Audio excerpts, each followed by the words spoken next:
Bonjour, Alexandre Zimmermann, directeur des marchés à la Banque Populaire Occitane.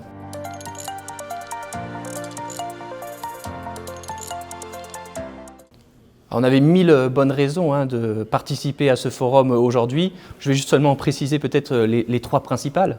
La première, c'est que le groupe BPCE dans son ensemble et la Banque Populaire Occitane en particulier ont adhéré à l'objectif mondial d'une neutralité carbone à horizon 2050.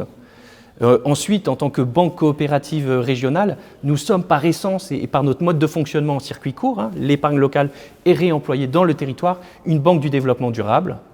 Et enfin, parce que nous accompagnons les évolutions et les aspirations sociétales et les projets de tous nos clients, les projets environnementaux, ce qui fait de nous également une banque de la transition énergétique.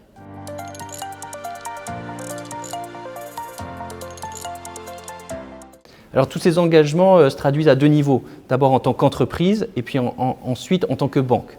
Alors en tant qu'entreprise, bien sûr, nous avons défini notre trajectoire pour réduire notre empreinte carbone et atteindre cette neutralité à horizon 2050 avec des points de passage, moins 15% dès 2024, moins 50% en 2030.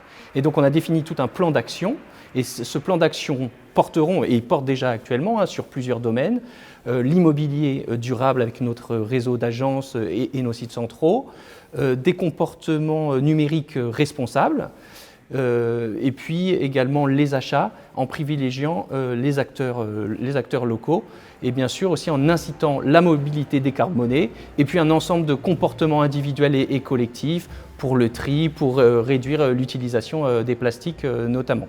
Voilà, donc c'est tout un mix de mesures structurantes, d'incitation et aussi de petits gestes au quotidien. Ensuite, en tant que banque et acteur régional de l'économie, depuis de nombreuses années, on adhère à la stratégie de la région d'être une région à énergie positive depuis 2050. Et dans ce cadre, nous sommes membres de son bras armé, l'AREC, l'Agence régionale pour l'énergie et le climat.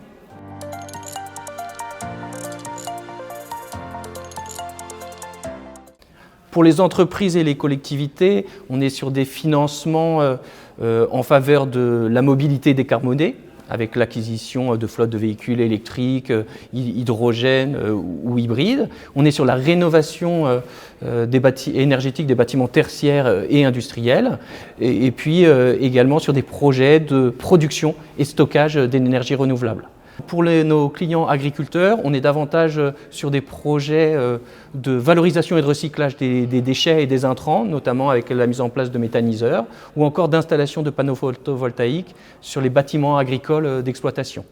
Et puis pour les particuliers, avec nos prêts Rénov' on finance les travaux d'isolation, l'acquisition d'équipements écologiques pour améliorer les performances écologiques et performances environnementaux des logements. Et puis avec le prêt mobilité verte, on finance l'acquisition de la mobilité douce, des vélos ou trottinettes électriques ou des véhicules automobiles, là encore électriques, hybrides ou hydrogène. Puis il ne faut pas oublier l'épargne, et là on a toute une gamme d'épargne verte et sociale. Ça va de simples livrets aux obligations vertes, en passant par les fonds ISR, investissements socialement responsables, qui respectent les critères ESG, donc des critères environnementaux, sociétaux et de gouvernance. Pour conclure, je dirais que les énergies positives de tous nos collaborateurs sont mobilisées justement pour atteindre cet objectif de neutralité à horizon 2050 et aussi pour accompagner nos clients à y contribuer selon leurs souhaits et leurs propres convictions.